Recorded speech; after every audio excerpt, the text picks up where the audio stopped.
Donc voici pour voir un peu un test de manière globale. Donc j'ai cliqué sur l'onglet test en tant qu'administrateur du cours et vous voyez que j'ai ces menus qui apparaissent où je peux systématiquement modifier la question et ici un navigateur où je peux rapidement changer de question. Donc là la question est sur une page. Si je veux changer, donc là je réponds, je dois cliquer sur suivant pour changer de page. Alors là vous voyez ici j'ai toujours le feedback qui est là. Et là, donc, j'ai une question par page. Voici la page 4 où il y a un petit peu plus de questions.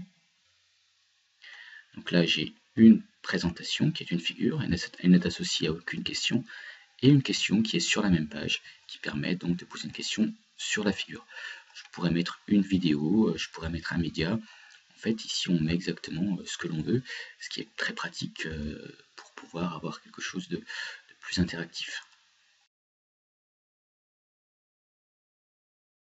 J'ai cliqué sur dans administration du test ou administration du cours, modifier le test, ce qui me permet de revenir dans l'espace de création. Chaque page correspond à un affichage indépendant. Si je prends par exemple la page 4, il y a deux questions, mais une qui est une description. Donc voici la description, c'est une figure toute simple, il n'y a aucune question associée. Par contre, juste en dessous, vous avez la question choix multiple qui correspond à cette question-là où il faut répondre à une question qui correspond à la figure. Alors, j'aimerais réordonner les questions. Alors, si je veux simplement passer la question 6 à la question 7 à la question 6, ou le contraire, je peux descendre avec la flèche, ce qui se fait assez rapidement.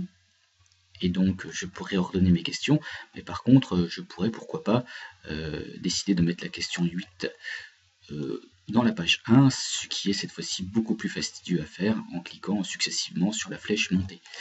Donc je vais choisir ordre et pagination. Dans ordre et pagination, j'ai un menu beaucoup plus clair. Je sélectionne la question 8. Je veux déplacer cette question vers la page 1. Je clique sur déplacer. Et voilà, ma question 8 se retrouve dans la page 1. Maintenant, j'aimerais réordonner facilement mes questions. Vous voyez qu'elles ont finalement des numéros qui sont attribués avec espacés de 10, ce qui permet assez rapidement de rechanger de place les questions. Par exemple, je voudrais que la question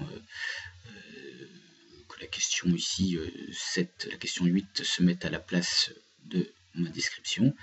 Eh bien, je vais mettre par exemple 139. Vous voyez que ça serait bien inférieur à 140. Je réordonne la question.